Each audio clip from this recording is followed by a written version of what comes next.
No, I haven't. I'm here. I've just walked back in. There was some heavy outbreaks of rain, especially this afternoon towards Fort William. Rain lighter and patchy over the North Highlands. Maximum high today 14 Celsius, 57 Fahrenheit. Tonight many places will be dry for a time. Early tonight with a few clear spells. Persistent rain soon returning to local, but extending northwards to many places overnight. Minimum overnight low 6 Celsius, 43 Fahrenheit. So sorry about that. I didn't know if I can get the coffee and teas and things. You know, I'm a busy boy. What, you upset with me? Are you really? Other chocolate products are available. Telly Bob, there's your coffee, sir. 1 sugar. You told me to max it, I did. What's cold coffee? Don't want anything to do with that. What about the other hot coffee? There we are. Got to get things organised here. And here he comes with 3 teas. And he got himself a bacon roll. John Weller. And the other fella, I don't know where he is. Hang on a minute. Oh, he's just, you know, he's just away. Are you doing any work today, Mr. Moffat? Hang on a minute. I'm going out of the park for me. I'm leaving with a microphone. I may not be back for quite some considerable time. Hello, we just wanted to see if you want to do any work today. Nice seeing you, Mrs. I just wondered. Yeah. Who are you talking to here? There's a microphone. I was actually speaking to Mrs. Ross Brown from Richmond in Yorkshire, who is one of the partners in AG Bikes, which is a dealership. Really? And of course they're up for the week. She's supporting her husband. They do these lovely jackets, don't they? But don't do them for the bigger fella. They don't do them in large sizes, do they? No. Yeah, I've got one on under this waterproof suit. I have AG Bikes. Yes. Soft shell, wasn't it? Soft shell. It is. That's easy for you to say. Would you like to say hello to anybody, Mrs. Brown? Oh, just say good luck to all the riders today, especially our team. Anybody in particular? To Andrew and Richard, Jonathan, Wiggy, all the rest. There you go. Thank you very much. That's Mrs. Ross Brown of AG Bikes, Low Row, near Richmond, North Yorkshire. Postcode? DG DL 11 6NH. There you go. Website? Website. Have you got a website? Yeah, what's your website address? www.agbikes.co.uk. You see how she recoils when I put the microphone. Most people do that. Let's go. No, they won't do that. Anyway, unlike you, thank you very much. Thanks so much indeed. You came back in then, back to work. We got you a tea. You got me a tea, thank you very much. Well, I'll say we, it was a royal we, it was myself and John Weller. Yeah. We walked all the way down there, spoke to Andrew at Grandpa's, got the stiff back up, and you're still standing there gassing. Yeah, I was. I was actually gassing with more than one person, though. Yeah, you talked to Julian as well. I was speaking to Julian Wigg as well, who had his picture taken by Amelia, who is the youngest daughter of A.G. Brown, well-known rider, number 45. What is he? Don't see him. Oh, he's over there. Do you want me to go and on you go. Go on. Well, why not? Bring in the whole family. Yeah, get the whole family organised. That's what I was going to say. Motorcycle trials is very much a family sport. Okay, the Browns have 2 daughters, but that doesn't rule it out. There's girls' ride trials now, don't you know? Good morning, Mr. A.G. Brown. I've just been having a chat with your good lady, and she sends her regards to you and all the A.G. Bikes team, and also to the factory-supported riders such as Mr. Alex Wigg and his friend Mr. Harold Crawford from Northern Ireland, etc. So how are you doing, Andrew? Yeah, not bad, thanks. I'm enjoying it. Good. Any particular offs or anything? No, I don't think so. Nothing at all? Not trying hard enough. Exactly right. I think my son David, he had a big off yesterday. Harry, is he alright? He's alright. He looped the bike over the top of his head at Lochiel, was it? What was that like? Lochiel, was it? Lochiel. Lochiel. It was something about a riverbed, bedrock. Ah, right. I can't just remember that one. There was quite a lot of steps yesterday, though. There was some big stuff. Of course, he's a lesser rider than yourself and with less experience, Andrew. I wouldn't say that. I wouldn't. He's getting a lot better. Well, that is good to hear. Anyway, any trouble with the Sherco? Not as yet, no. Job's good. Are you riding a 290? I am, yeah. Like the power. And you're riding along with Richard Sadler. How's he doing? Because he's one of the up-and-coming riders from the Richmond Motor Club. He's doing very well. He only lost 1 mark yesterday.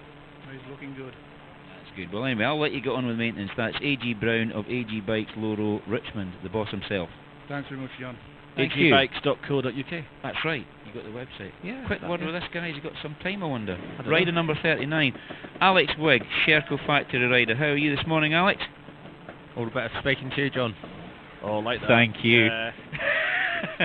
Now, you're wearing a rather nifty jacket, I should say. Nafty? You're making up new words. It's not naff. It's absolutely splendid. It's a Barber International jacket. Tell us a wee bit about this, because that looks quite nice and retro. Yeah, we've had a few types with Barber recently, done a few photo sittings from with a few classic bikes and whatnot, and fortunately we've got a couple of nice jackets out of it, so thought better put them to good use this morning. Well, this is the day for it, because Barber's renowned for being a sort of waterproof jacket. It's wax cotton, isn't it? Yeah, that's right, wax cotton international jacket, so yeah, we thought we'll give it a good test down the road, seeing as the weather looks a bit dubious, so see how it fares up. Well, Barber jackets are pretty fashionable nowadays. Used to be used exclusively for motorcycle sport, but then they became a fashion icon, didn't they? Yeah, at the minute they're quite big. You often see quite a few Barber jackets around the streets nowadays, so yeah, it's nice to have a good link with them, really. When speaking to Julian, your father, well-known trials rider, more importantly, a very, very good grass tracker in his day, you've now shot up the leaderboard a bit, haven't you? Yeah, I'm up to fourth now. It's getting a bit tight at the top. I had my early day on Monday, so shed a few more than I should have maybe, but we're clawing them back, and hopefully we can have a repeat of last year. Exactly, which you won, didn't you? Yeah. Well, that would be nice for you, wouldn't it? Yeah, I'd settle for that, I think. I think so, 2-0. So anyway, I'll let you get cracking. Right, rider number 39, Alex Wigg on the factory circle. Thanks very much, Alex. Cheers, John. There So you go. is that your next plan then? Get yourself a nice jacket? Well, funnily enough, yeah. Knew that.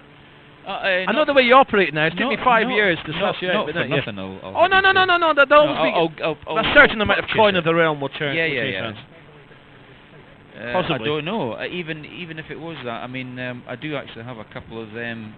One which I bought years ago. It must have been about 1992. You probably still got the receipt.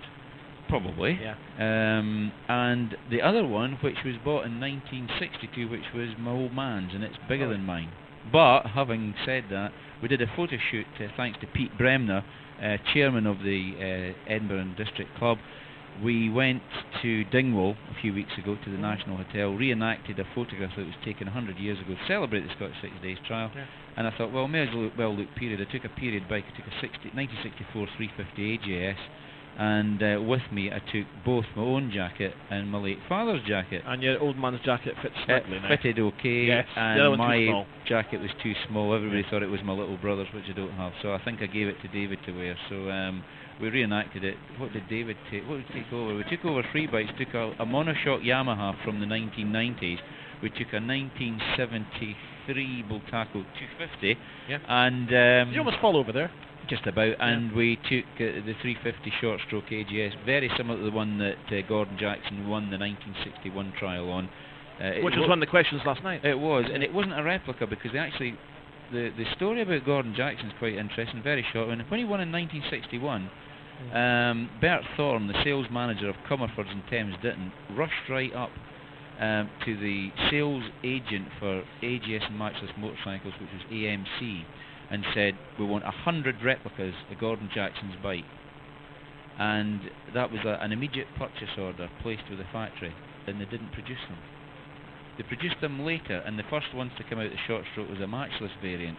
And if you think about it, somebody running up to Sherco and saying, right, we want let's say a Scottish 6 Days replica or something like that, and they didn't even take cognizance of it, that would be a bit silly, because obviously the dealer knew that they were going to sell them because of the win of Gordon Jackson. So they actually did come out round about 1962, 63, but they didn't. They were too late, and they missed the market. And then of course Sammy Miller went from Ariel to Bultaco in late 64, and that was the end of it. Everybody Can you went go talk to that fella out there? Which one? Oh, hang on a minute. No. It'll be like that. See? Takes a hand. What was the question? Go on Come then. Go on then. Yeah.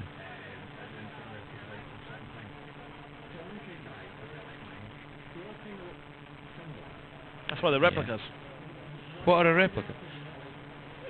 Now, well, the replicas, there's two types of replicas in motoring, isn't there? There's people who build something like, what could I use? The Escort was quite famous for the XR3i. You have replicas, which are really just bog standard Escorts that are made to look like, look-alike. Yes. That kind of replica. We don't talk about that in motorcycling terms. We actually have official replicas where they're based on the factory bikes. For example, the 1971 Ossa was called the Mick Andrews replica in honour of the factory rider Mick Andrews, and that was a bike based on the factory development bike. So you know, the replicas that we talk about, they're not fakes. They're actually replicas. The proper bona fide thing, bona fide produced by the factory. A factory, not a factory bike, a production machine. Yes. For general sale. Not individualistic. That's right. Yeah. So I mean, the Beta, for example, has been in previous years. You know, you could have had a Dougie Lampkin replica, for example. Well, now it would be Gas might produce a Dougie Lampkin replica, and it's based on the factory bike that, say, Dougie Lampkin used. Okay. For example. Can you go talk to that fella, King of Zumba? We haven't talked to him this we'll week. have a quick word with him. Yeah, and then after this, we'll catch up in breaks if we have to, or play a tune, whatever you want to do. Shall we get him in on telly? Yeah, let's get him in on telly, because he likes a bit of telly. In, please. Killer. Excuse me, Killer Kendrick, quick word, please. Come to them. Come to